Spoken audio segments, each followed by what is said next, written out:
عبادة بن الصامت رضي الله تعالى عنه أنه قال خرج النبي صلى الله عليه وسلم ليخبرنا بليلة القدر فتلاحى رجلان من المسلمين فقال خرجت لأخبركم بليلة القدر فتلاحى فلان وفلان فرفعت وعسى أن يكون خيرا لكم فالتمسوها في 9 و7 و5 رواه البخاري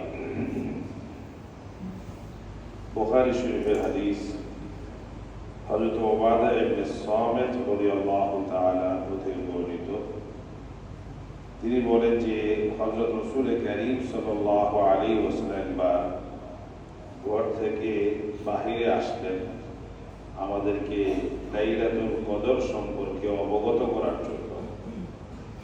তো ঘর থেকে বের হয়ে দেখে যে দুইজন মুসলমান ঝগড়া করতেছে।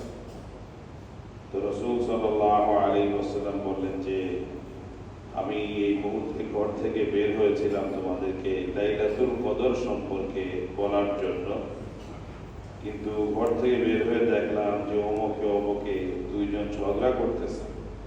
তাদের ঝগড়ার কারণে আল্লাহ পাক রব্বুল আলামিন আমার থেকে লাইলাতুল কদরের ইলমটা এবং জ্ঞান যেটা আমাকে জানানো হয়েছে ওটা উঠে নিয়ে গেছে। তো হতে পারে আল্লাহ পাক রব্বুল আলামিনের মধ্যে কোনো হিকমত বা কোনো মঙ্গল রেখেছেন। সুতরাং এটাকে তোমরা এখন শেষ দশকের 9, 7, 29, 27 এবং 25 এই জাতীয় বেজোর রাত্রিগুলোর মধ্যে তালাশ করা। মূলত মুসলমানদের পরস্পরের বিরোধ অনেক ক্ষতির কারণ হয় এবং অনেক সমস্যা সৃষ্টি করে, যেটি কতই আমাদের জন্য এর মধ্যে হয়তো আল্লাহ ভালোই রেখেছিলেন।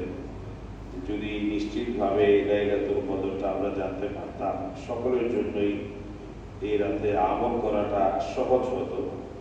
কিন্তু এই ঝগড়ার কারণে আল্লাহ পাক রব্বুল আলামিন এই ইলমটাও রাসূল সাল্লাল্লাহু আলাইহি ওয়াসাল্লাম থেকে দিয়ে গেছেন। তিনি বলছেন এটা হয়তো কোনো হিকমত হতে পারে।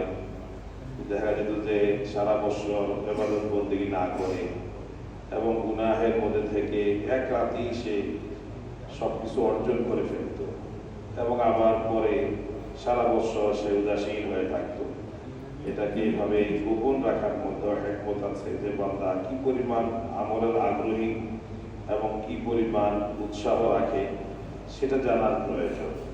এই জন্য যত বেশি আমল করবে এবং ধারণা করে তার চেষ্টা সবসময় থাকবে এবং সবসময় তার এই চেষ্টাটা অব্যাহত থাকবে, সে আমল বেশি পরিমাণে করতে সুযোগ পাবে।